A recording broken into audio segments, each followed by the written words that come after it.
All right, reflections. Reflection is a transformation, also known as a flip, in which a figure is reflected in a line called the line of reflection. It creates a mirror image of the original figure. So here we have our original figure. Here's our line of reflection. Here's our new figure.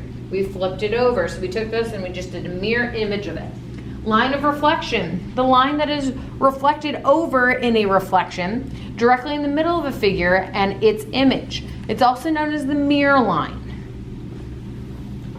So if you guys are ever drawing this, you'll notice mine's not absolutely perfect. As long as you guys are really trying with it, that's okay. All right, so example 1, identifying a reflection. Tell whether the non-shaded figure is a reflection of the shaded figure. So for letter A, if we were to flip it over, the line of reflection, is that a reflection? This is yes. Oh, different marker. So that is a yes. For letter B, is this non-shaded figure a reflection of the shaded figure? This is a no. From our last lesson, we learned that this is actually a slide. That's a translation. All right. Move to the next part. Feel free to try that on your own. All right, letter C. Is this a reflection for the non-shaded to the shaded? This is a yes. Very funky Y. All right, letter D. No, to go from there to there. That is a translation, so that's a no. Letter E, to go from the non-shaded to the shaded. This is a yes, that is a reflection. Ooh, although it does appear that the way that I drew mine for letter C is not the same as yours, so I'm gonna go back and we're gonna make a slight correction on there. So if the figure was drawn like this is actually going to be the answer of a no. But based off of how I originally drew it, that would have been a yes. So the key idea, to reflect a figure in the x-axis, take the opposite of the y-coordinate. To reflect a figure in the y-axis, take the opposite of the x-coordinate. So here we have the reflection in the x-axis. So x, y, here's our x value. We do the opposite of the y, but we keep the x the same. So I did draw that in blue because this is the reflection in the x-axis, just so then that way you can see that you reflect it or you flip it over the x-axis. That'll give me A prime, B prime, and C prime. The primes are really important. It's not the same thing as letter A. This is the first transformation that has occurred, so the first reflection. So you want to have the single primes with those. Now reflection in the y-axis from x to y, we're going to go ahead and get the opposite x coordinate, but we keep the y the same. So I drew that in green. If you notice, each of these have 2 of those lines. That means double prime. That means that this original went through one transformation and then it went through a second transformation. In a reflection, the original figure and its image are congruent.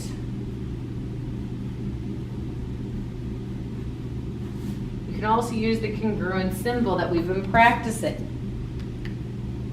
All right, we're gonna move on to example 2.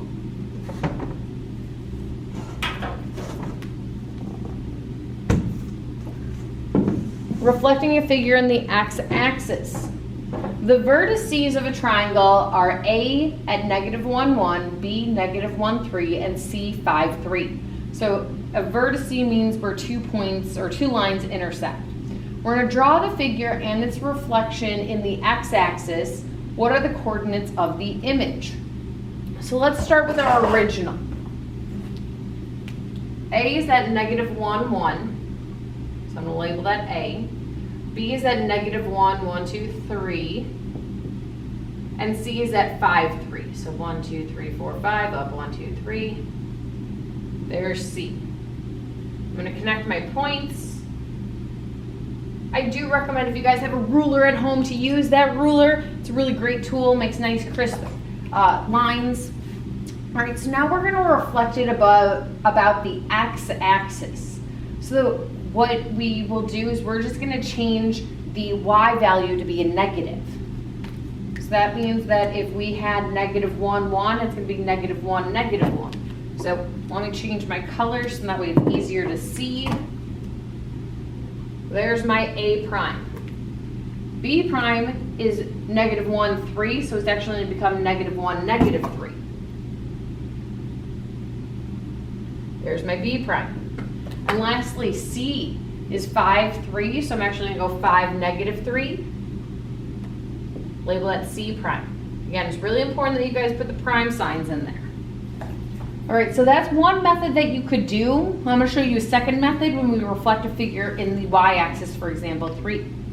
The vertices of a quadrilateral are P at -2, 5, Q is at -1, -1, R is at -4, 2, S is at -4, 4. We're going to draw the figure and its reflection in the y-axis. So I just copied down what it had with P, Q, R, and S, and I'm going to change all my x values. My y's, you'll notice, do not change. So P prime becomes -2, 5. Q prime becomes -1, -1. R prime is at -4, 2. And then S prime is at -4, 4. Well, 2 negatives makes a positive, so I'm actually going to go in and put my little plus signs. So we got P prime, Q prime, R prime, S prime. That is 2, 5 for P prime, 1, -1 for Q prime, 4, 2 for R prime, and 4, 4 for S prime. Give you guys a moment to go ahead and get caught up with that. And then I'm going to draw that into my graph. All right, so P is at -2, 5. 1, 2, 3, 4, 5. As a reminder, the first coordinate tells you to go left or right. The second one tells you to go up or down. Q is at -1, -1. Oh, I forgot to label P. R is at -4, 1, 2, 3, 4, up 2. And then we've got S is at -4, 1, 2, 3, 4, up 4, 1, 2, 3, 4. So I'm actually going to move my little P label over there. Sometimes you'll label it and then you'll realize that it really shouldn't have had the label that close or far. And then I'm going to connect all my points. You can connect your points as you draw them if that helps. All right, so here's my shape, my original. Now I'm going to go in and plug, I'm going to draw my PQRS prime. So P prime is at 2, 5. My Q prime is at 1, -1. I connected those. R prime is at 4, 2. Connected those. And S prime is at 4, 4.